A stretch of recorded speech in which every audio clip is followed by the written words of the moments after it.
Can we create an object that is infinitely big? Yeah, pretty simple. We can just take any object and extend any of its side to infinity. But can we create an object which has infinite surface area but a finite volume? Mathematically speaking, this object is possible and we call it the Gabriel's horn, named after the angel Gabriel who blows the horn on Judgment Day, according to Christian traditions. But before studying the Gabriel's horn, take a look at this equation, y equal to 1 by x, and also its graph. Rings a bell? I'm sure it does. Now, why is this equation unique? Because it extends to infinity on both sides of the curve. Y equal to 1 by x means if x becomes 0, y becomes infinite. And if y becomes 0, x becomes infinite. So it extends from infinity to infinity. Now, if we take this curve and rotate it along the x-axis, voila, we will get a Gabriel's horn. Obviously, it has infinite surface area, but also seems like it has infinite volume, right? But in mathematics, it has finite volume, and we can find that using integral calculus. So there's a link in the description below which shows the exact process of integral calculus and using it to find the volume of this horn. But you know what? Let's try that ourselves because, well, I want to do it. And let's see if we get the correct answer. Let's go. So this is a Gabriel's horn with the equation y is equal to 1 by x. To find the volume of this shape, we have to add infinitely many cross sections of this cone, which in this case is a circle. If we add the areas of infinitely many circles like this, we will find the volume of this horn. Now, the area of a circle is pi r square. Now, if we put in this equation here, we will get pi by x squared. So this is the area of one cross section of our cone. Now, if we add infinitely many cross sections, we will get the volume of the cone. You get the idea. To add infinitely many cross sections, we will use integral calculus.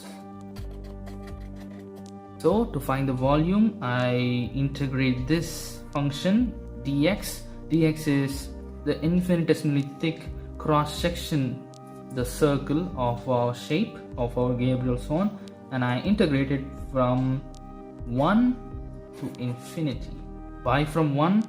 Because if we start from 0, we can't integrate from infinity to infinity, so that will be, well, that will be infinity. So we have to start from any number greater than 0. So for simplicity's sake, I will use 1.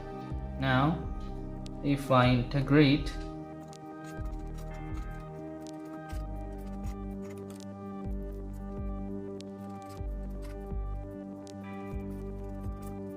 so as you can see, the answer is pi. Wow, that was a very interesting answer. Pi. You know what else is interesting?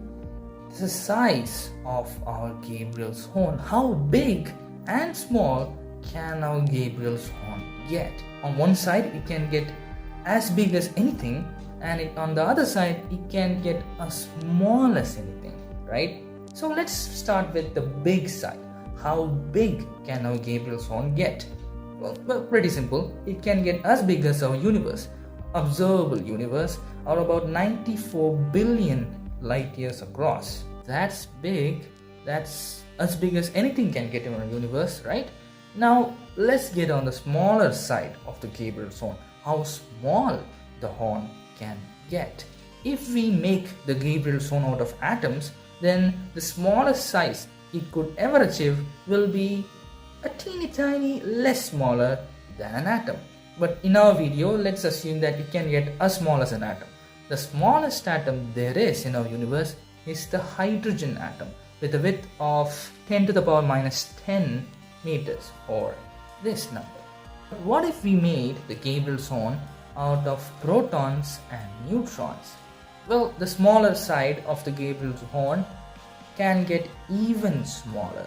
In this case, up to the size of 10 to the power minus 15 meters, or about 100,000 times smaller than an atom. But now, what if we made the horn out of even smaller particles? Particles which make protons and neutrons, quarks and gluons. But gluons do not have an existence outside protons and neutrons, so we will omit that out. So let's assume we make our horn using quarks. Well, in that case, we can get the smallest size possible, about 10 to the power minus 18 meters, about 1,000 times smaller. But now let's push our imaginary boundaries a little bit forward. What is the smallest possible size in our universe, period? Like, what is the smallest size our Gabriel's horn could get, irrespective of the particles or atoms it was made out of? Well, in that case, the smallest possible size achievable in our universe is the Planck length, discovered by physicist Max Planck. Theoretically speaking, this length, this amount, is the smallest possible size achievable in our universe. If we go any smaller than that, well, our current physics model just breaks down. So instead of doing that, we will just stick with the Planck length, which is about 1.6 into 10 to the power minus 35 meters, or about this much. This Gabriel's horn, however interesting it may be, it's only mathematically possible. We can't create Gabriel's horn in our real life because it is infinitely big. But there is a way of creating objects that have infinite surface area but a finite volume.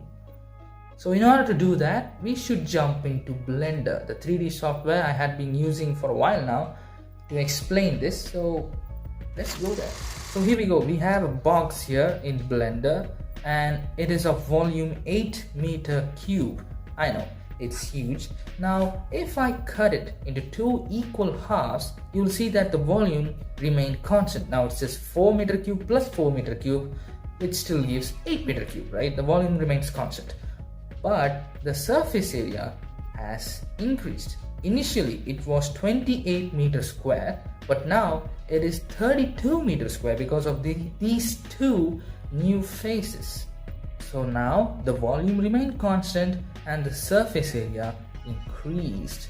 Okay, we are on the right track. But now if I take one half of the two halves and cut it again into two equal halves, so now we have 1/4 of the original box, the surface area again increases to 36 meters square, about 4 meters square larger than the previous half of the original box. So now the volume still remains constant, but the surface area has increased by another 4 meters square. We can keep doing this again and again and again and again, 1/32nd, 1/64th, 1/128th. You can keep going, but the volume will remain constant, assuming that there is no loss of mass when you're cutting the box. The surface area will keep on increasing until infinity. So here we go. This is how you create an object which has infinite surface area but a finite volume. Now this 1/2nd, 1/4th, 1/8th, 1/16th, 1/32nd, what does this remind you of? Yep, the equation y equal to 1/x. Only now x will be 2x because whatever value you put in for x is becoming multiple of 2. Now let's take a look at another experiment where you are given a finite interval of time, say 1 hour, to cut this box until infinity. Well, how will you do it, you ask? Well, in the first half an hour or half of the 1 hour, you will cut half of the box, and in the next 1/4th of an hour or 15 minutes, you will cut 1/4th of the box, and so on and so forth. 1 by 8th of an hour, 1 by 8th of the box, 1 by 16th of an hour, 1 by 16th of the box, and so on and so forth. In this way, you will never run out of time to infinitely cut the box. Or in other words, you can do infinitely many things. Like you can cut the box infinitely many times and finish the task before the time runs out within a finite interval of time. This is known as super tasking, where you do infinitely many things in a finite interval of time. Finite infinity. But even if you can do infinitely many things in a finite interval of time, you can never do infinitely many things in your lifetime, because as the time interval decreases for you to cut each and every single piece of the box, your speed of cutting that piece of the box will increase so much that at a point when you keep doing this, your speed will reach the speed of light. And yeah, you can't go past than that, because in our universe, speed of light is the ultimate speed limit. You can never go past than that, even if you had infinity many years. That is the stop point. And after that, if you continue at the same speed, the time will run out and you will never do infinitely many things. But these all experiments are good and dandy, like Gabriel's horn, finite infinity, real life Gabriel's horn, and many things, super tasking, everything is good. But what about time? Is time infinite? Well, for the universe, might be, but for us, no, absolutely not. Our time is extremely small compared to our universe. It's as if like we are at the smaller side of the Gabriel's horn.